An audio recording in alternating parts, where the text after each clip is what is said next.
Is that a little better, Ronnie? Not bad. Yeah? Okay. Who writes for you, man? I forgot, I'm leaning into this mic. I forgot I got this thing. You're using Who writes them? I don't know. You're using two we got microphones. about 6 or 7 writers back there. They also write for Letterman. You don't need any microphones and you're using 2? You got to be kidding. Okay, well, now a little more serious and a lot more. I have the honor and privilege of introducing our keynote speaker. In the years that I have known him, he's become a pillar in this business. He has been at the forefront of training in this country for more than 10 years. Well, he's been in the fire service for 20, but I mean at the forefront of the national thing. You may remember him for his work in developing the Saving Our Own program out of the Illinois Fire Service Institute, for which he received the Fire Service Instructor of the Year award from the International Society of Fire Service Instructors. His work in that program has spurred a nationwide movement toward refocusing firefighter training and survival skills. You may also know him from his work here at FDIC as lead instructor along with John Salk in the firefighter safety and survival classes.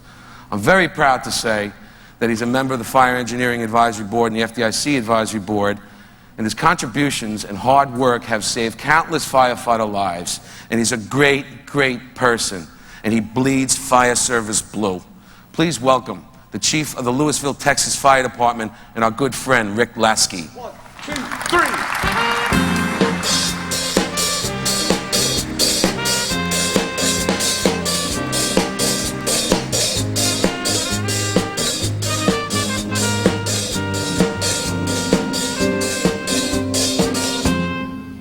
You know, you told me you were going to do that to me. Thanks, Ronnie. Good morning and welcome to FDIC. Once again, Fire Engineering's put together another great week for you. How could you come to this conference and not get pumped up? I know if you made it out to Clearstream with us for the Firefighter Safety and Survival program out there, you're bumped and bruised a little bit, but it was a fun kind of beating, if you will. The kind that'll help you do your job better and keep you alive longer. What's amazing about this conference is when you look around out there, you see about the widest variety of people in the fire service imaginable.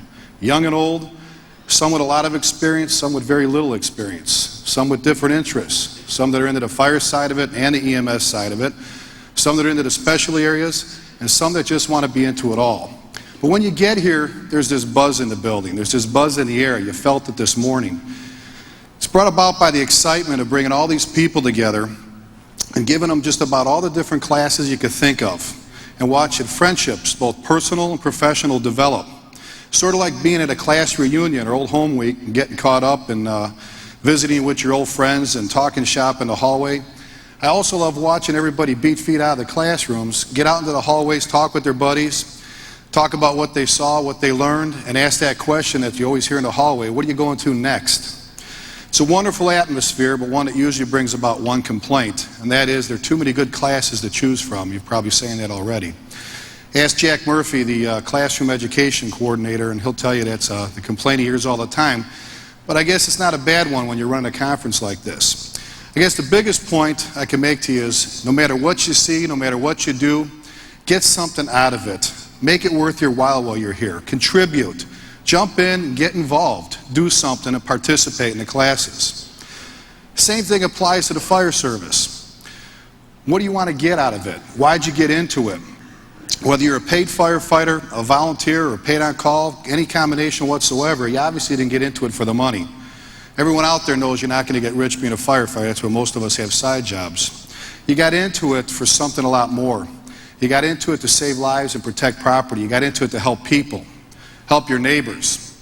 Most of you remember wanting to do this from the time you were little. I know I did, as my son does now. Used to hide in my dad's back seat underneath his turnout coat when he was going to a fire in the middle of the night, and he didn't want me to go, only to scare the crap out of him when we got there. Then he had to worry about fighting a fire and wonder what he was going to do with me, whether he was going to stick me with the police or with the fireman, on the engine, the engineer. He should have kept me with the police because I got into some trouble.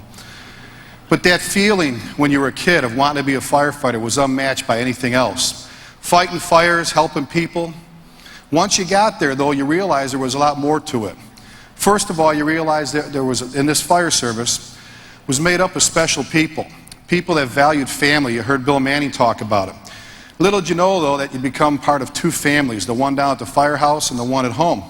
You know the firehouse family I'm talking about, the one your spouse is always complaining about, the one that she's or he's jealous about, saying you'd rather spend time down at the firehouse than with me.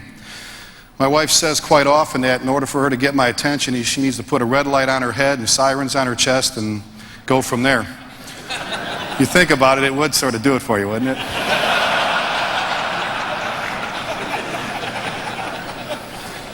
Yes, Craig, we did try it at home, so I know you're thinking that.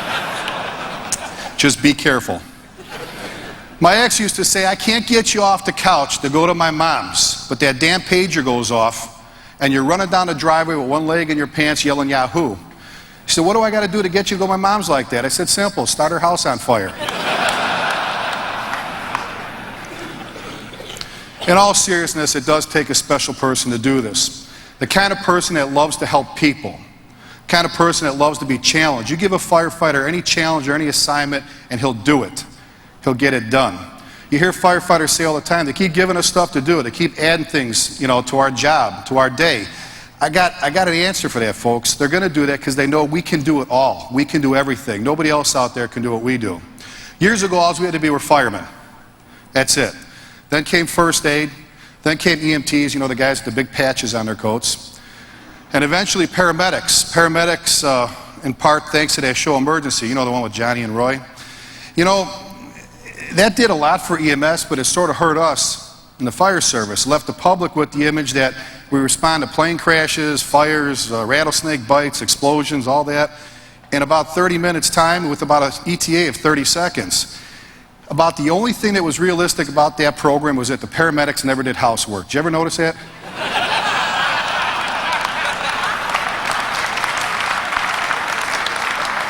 They were always checking the radio or the drug box. Poor Chet was the only guy that had to schlep around a mop. Did you notice that?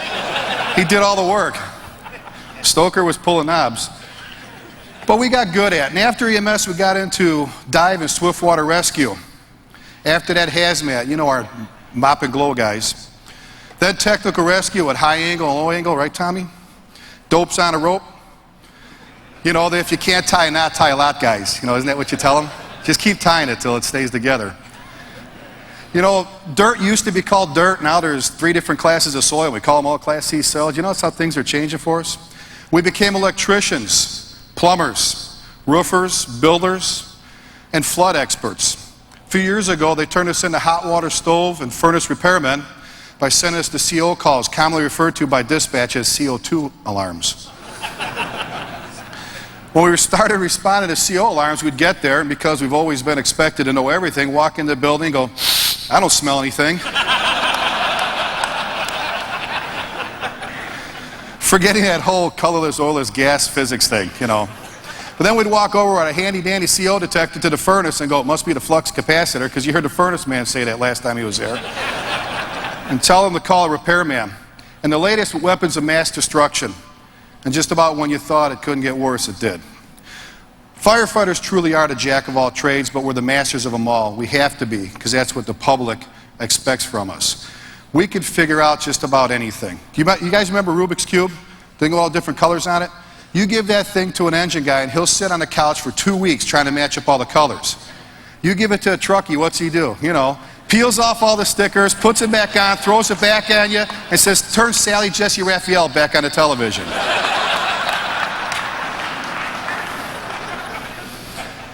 Being able to think our way through things is a good thing, but it also could be a bad thing because sometimes we're a little bit too aggressive. We push a little bit too far.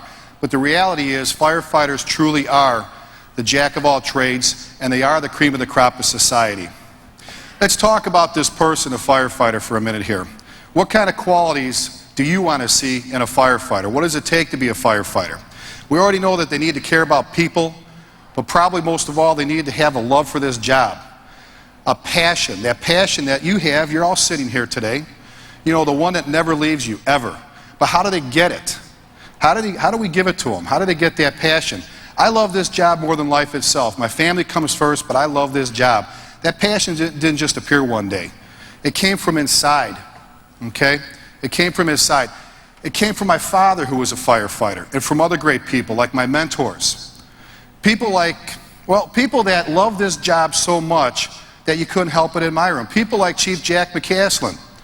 I met Mac when I was 18 years old. He taught me my firefighter 1. He told me then, if you want to be a good fireman, Rick, you need to know building construction, fire behavior. You have to know what the fire is going to do with the building and what the building is going to do with the fire. Anyone can go out there, chop with an axe, spray water, and pull ceiling. But you have to know what those two things are going to do in order to get anywhere with this. The first time I saw Mac, and he's a big guy, okay? First time I saw him was at a fire. He's got the leather helmet with the front all pushed up. He's got a pike pole in one arm, a nozzle in the other, and he's opening and closing it with his chin. I said, God, I want to be like this guy. People like Chief Eddie Enright, who taught me about caring and respecting your people. Eddie always said, look for their positives, Rick. Anybody can pick out their negatives. If you look for their positives and you focus on that, a lot of time the negatives go away. They're not there. Catch them doing something right. Anyone can catch them doing something wrong. Another very good friend of mine, in fact, my best friend, Chief Tom Freeman. Tom used to tell me, you know, a good incident commander, a good officer is the one that can foresee. He's the one that can predict his next alarm. Any mope in a white helmet can stand on the front lawn and take care of what you got right now.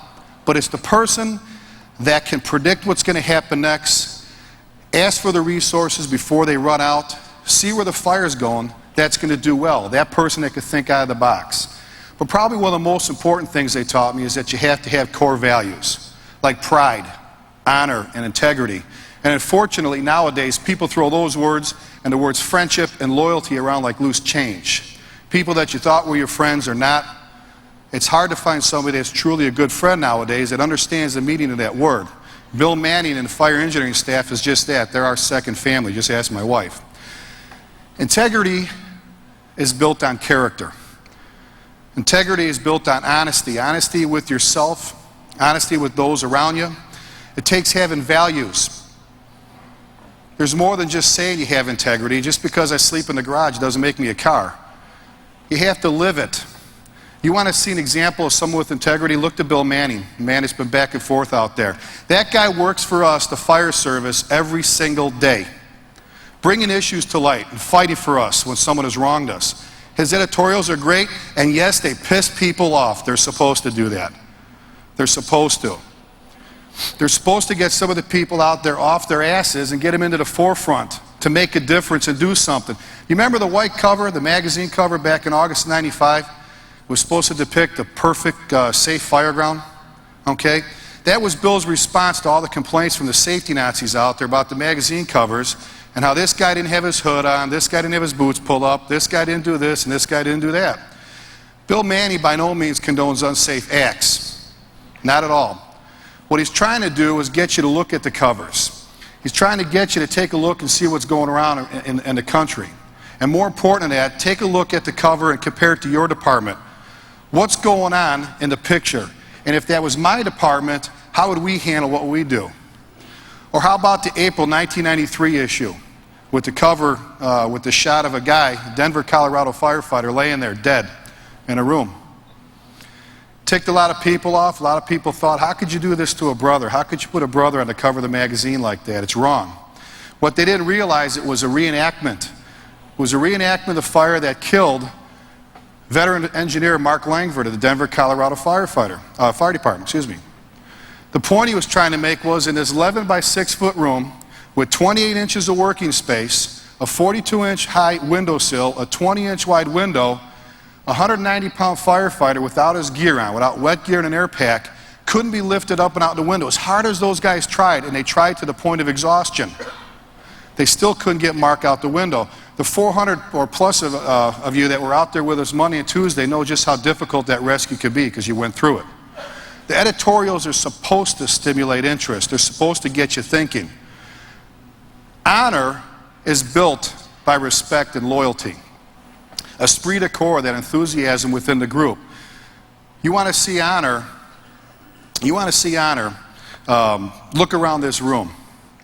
You're going to see 11 instructors that were out with us yesterday.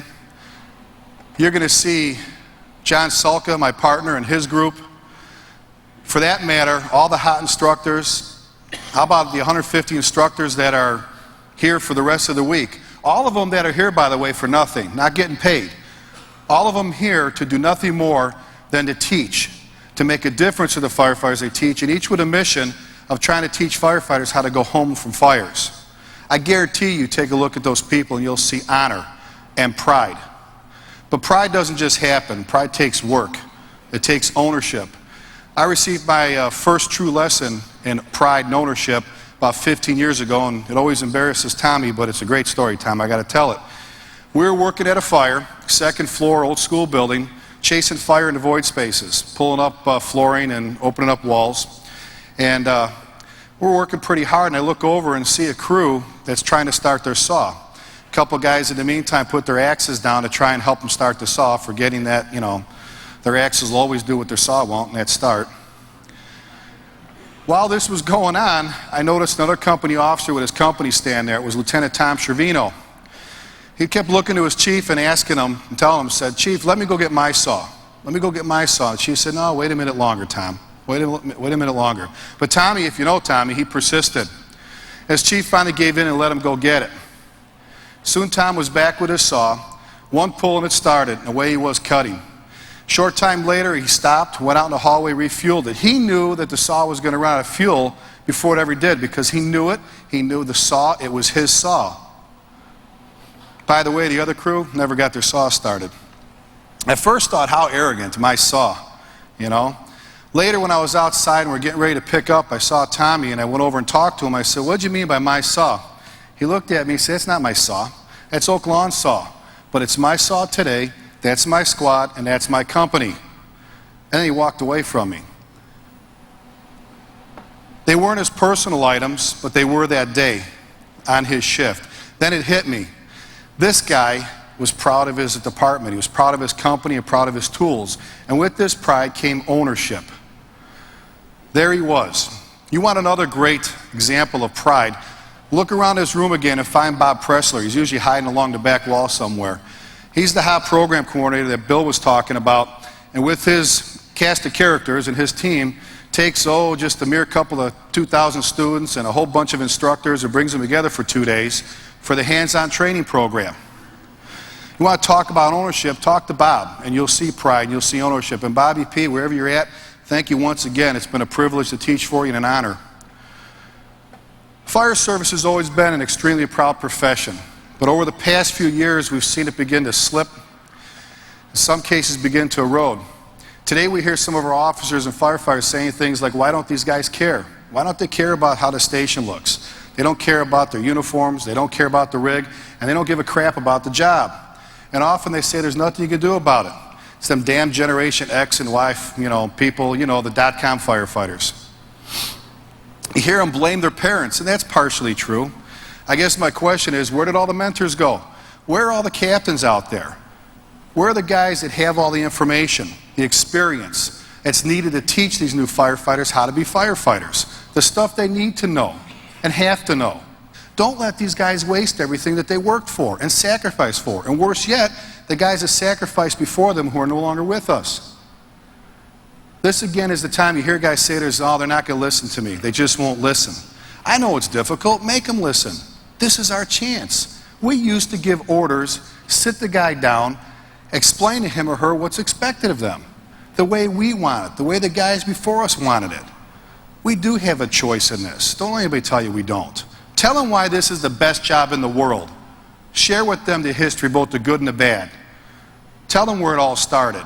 Last year at FDIC, sitting in the front row here in this very room, I heard a young fireman look up and point at the stage and say, "What's with the old guy?" pointing at Ben Franklin. Talk about missing history. Tell them why fire engines are red. That red in the fire service stands for courage and valor. What pike poles are for, where they came from. They came from Jamestown. They used them to pull down the shacks on each side of a shack when they're on fire so the fire wouldn't extend into those other buildings. They were doing exposure control back then. Back then they were. Where the Maltese Cross came from and what it stands for. If you don't tell them now, how can you expect them to take care of them later? How can you expect them to understand and truly appreciate all that goes on? Make them listen. You can do that. Remind them that it's a privilege to be a firefighter, that we owe the public a service. They don't owe us the job, we owe them, that it's an honor to be part of this family out here. And if they don't like it, show them the door. Tell them to get out.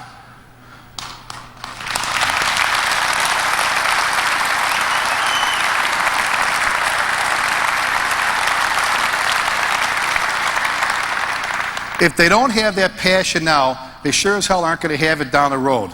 They'll become the five percenters you hear Chief Brunacini talk about that don't give a damn. If we don't share with them now the history, they'll never understand or appreciate it.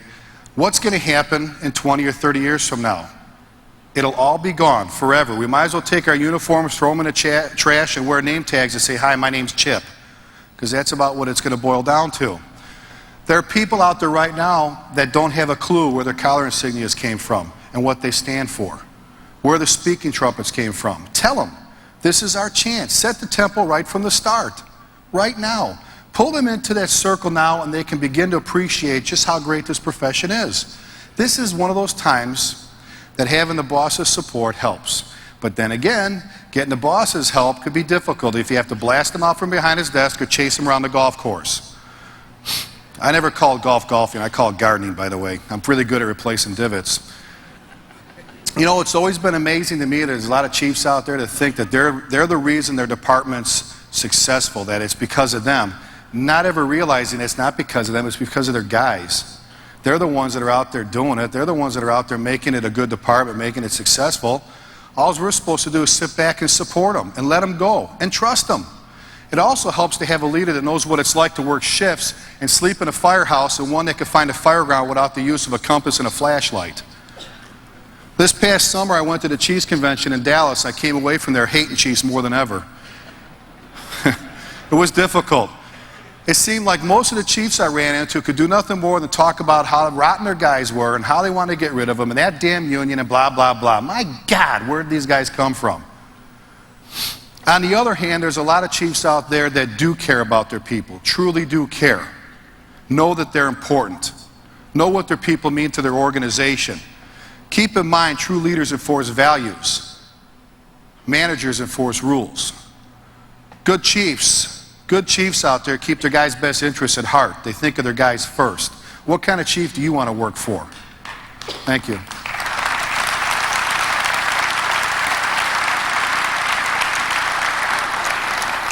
Bring back the things that stimulate pride. Explain why we wear uniforms. It's not out of arrogance, because we're proud of this. When a firefighter dies, you see what happens. You see the tribute that's paid to that firefighter. I was a roofer. When a roofer dies, there's no long procession. It's just family. There's no fire trucks. There's no pipers. There's a reason why there's so much honor played to this job. It's because we deserve it. Again, share that fire service history. Provide promotional ceremonies. Have them raise their right hand again and swear to protect and serve. Have the mayor pin the badge on them. Have a spouse jump in there and pin their collar pins on them. Let the people important in their lives join them on this special day. It could be one of their kids. It could be a dad that's a retired or active firefighter. You want to see emotions? Let an officer who mentored and helped somebody get promoted pin their collar pins on. The Kleenex will be flying all over the room. Most of the people out there, too many people, got their badge, you know, when they got promoted in their mailbox, or they got to hear, you give me this one, I'll give you that one thing. That's not the way we should be doing it. And take lots of pictures. Make it special, because it is. By the way, whatever happened to all the pictures with the guys, the rigs? Peter Hodge and I, the FDIC coordinator, were having coffee a while back, and Peter says, you know, Rick, what's missing? He says, the guys. We got all these pictures of rigs, but there's no guys standing next to them. We used to have guys at the rigs. They're not there anymore. Give them an awards ceremony you want to see pride, and do it annually. Don't wait every 3 years to do it. Invite their families. Let them join. We had an awards ceremony just recently where we gave out the Award of Valor and several awards. And in one particular award, we're getting ready to present the companies with a CPR save. And we had the victim sitting out in the audience. Nobody knew it. He's sitting there and they thought it's a former member or ex-politician or somebody. He sat there the whole time. When it was ready, we called him up on stage and introduced him. This is the guy that the companies responded to that was down after jogging. They CPR'd him, shocked him, stuck a bunch of holes in him and everything else. And by the time they got him to the hospital, he was breathing and talking to him. We let him present the awards to the companies with the mayor, and there wasn't a dry eye in the house. Brag about their accomplishments. Go out and brag about them. Let them have company logos. What's wrong with that? What's wrong with giving them something to be proud of? I got to Louisville, and there was only 2 companies that had logos. I said, where's the rest of them? I said, well, the past administration was not a big supporter of this, and we're trying to get the money together to get them done. How much money does decals and flags cost? And in return, how much pride do you get? Maybe you won't have to tell them how to take care of the rigs and that they need to take care of the rigs. Let's put the firefighter back in the firefighter and the firehouse back in the firehouse.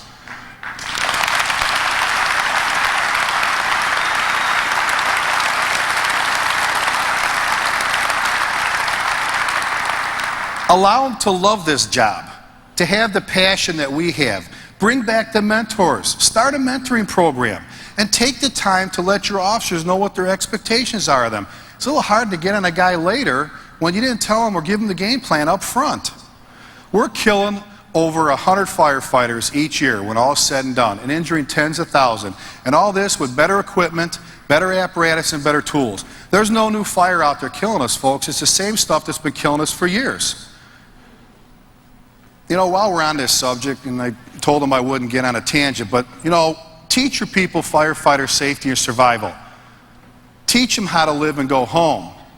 We train people to cut with saws that travel at 6,000 revolutions per minute. That's 250 miles an hour. We train them to lift school buses off the ground with hydraulic tools, to crawl into burning buildings, and we train them to do it safely. We train them to do it safely. If I freelance on the fire ground, I risk killing and injuring my people. If I freelance on a training ground, I risk the same thing.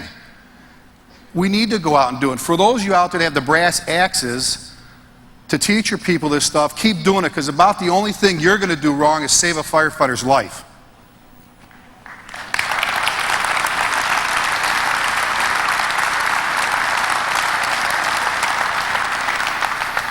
Go out and fight for new equipment. Just remember one thing. When you're crawling down that dark, hot, snotty hallway, the nozzle in your hand, the gear that you're wearing, the air pack on your back, the hose, and even the pumper it's connected to were all bought at the lowest bid. How does that make you feel? When you start to look at the reasons for the deaths and the contributing factors, the same things keep reappearing. Lack of command and control, lack of an accountability system, poor communications, not following SOPs, and a long list of other reasons that are showing us every day that we need to get back to the basics. And as you continue to look, you see that our leadership, or our lack of leadership, often allowed for some of these things to happen.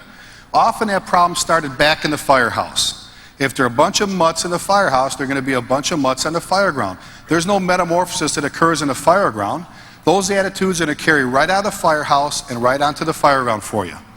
Another good friend of mine, Battalion Chief Don Hades, always said, don't blame the guys in the company, blame the officer. He's the one that allows it to happen. Go after him, hold him accountable. And it's true. If we can't trust them in the firehouse, we can't trust them in the fire ground. We're losing too many very special people each day, each year, not to care. You know what the brotherhood means to me? The brotherhood's not just a sticker on your windshield. The brotherhood means that when your kids are sick, we'll be there for you. When you're having problems meeting your bills, we'll help you. When you buy your new house, we'll move you there. When that new house needs a new roof, we'll tear it off and roof it. It means to me that I'll lay next to you and burn my ears off my head before I ever leave you in a burning building. That's the brotherhood.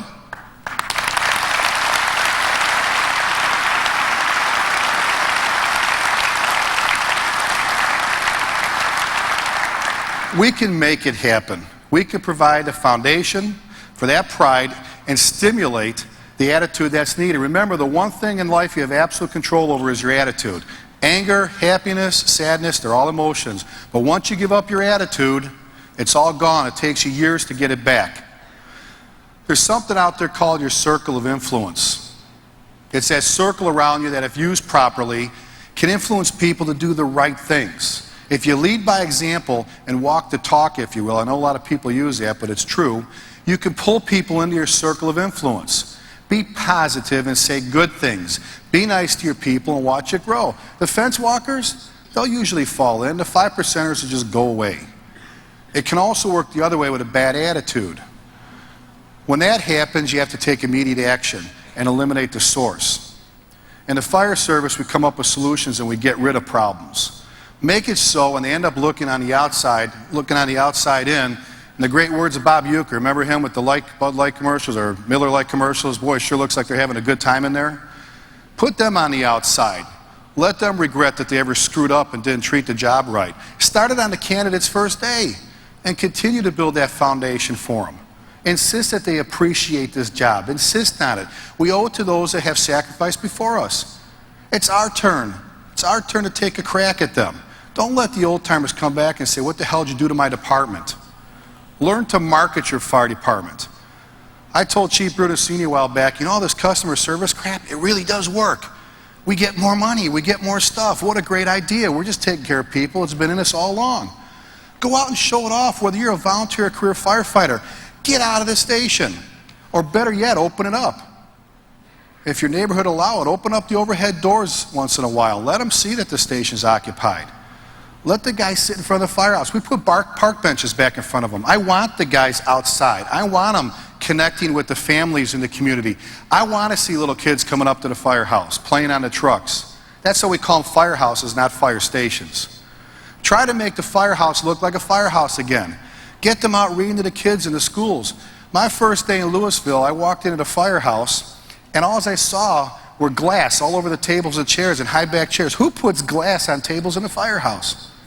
And there was nothing on the walls. They were all bare. I asked them, who stole all the fire stuff? It's all gone. There's nothing out there.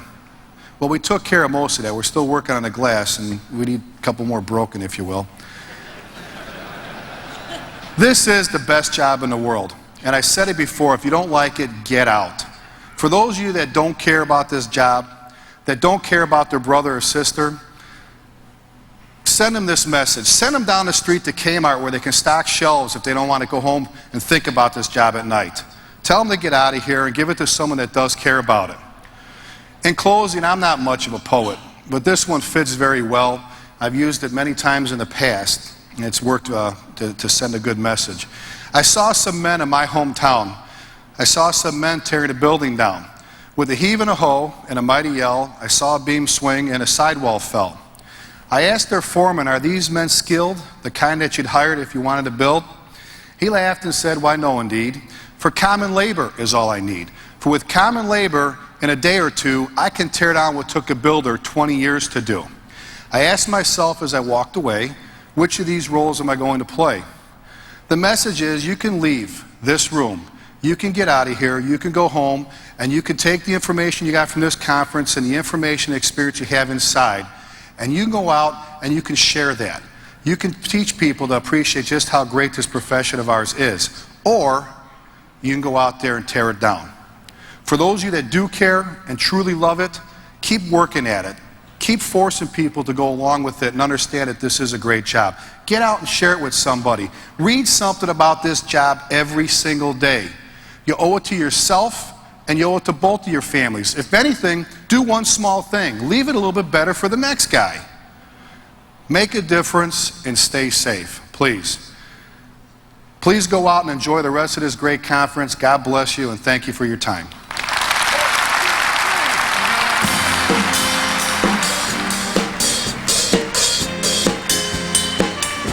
Rick Lasky, ladies and gentlemen. Chief Rick Lasky. Keep going.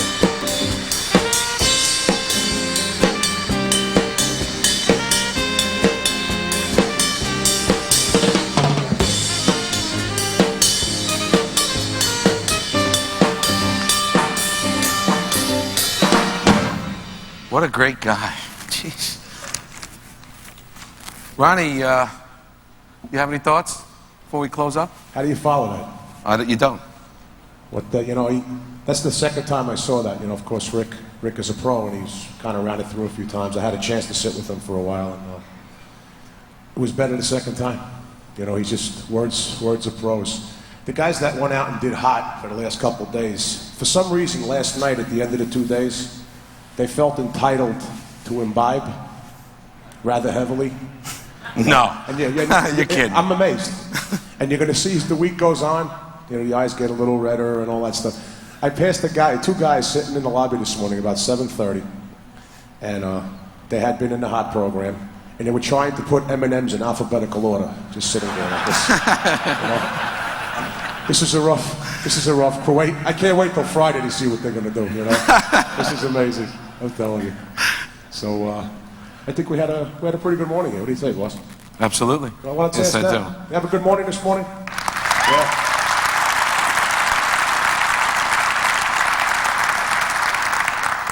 Just a few, before I get to the housekeeping details, I just want to give like a serious salute to Rich Anderson and his wife Terry, who make all this happen. Rich is in the back there working. Terry's in the backstage, and I just want to say thank you to Rich and Terry Anderson. And like a million other people, but they're the ones. Also, just to remind you, please fill out the evaluation forms that you have and leave them on your chairs. The attendants our volunteers will help collect them. Also, a couple things to remind you of. The NFA Alumni Board of Directors will meet at 1 p.m. at the Westin Hotel today on the 3rd floor boardroom. And also the NFA Alumni General Meeting is at 6 p.m. at the Westin in the Capitol Ballroom, and refreshments and hors d'oeuvres will be served, so please come. And with that, have a great day, learn a lot, love your brother and your sister, and thank you all for coming.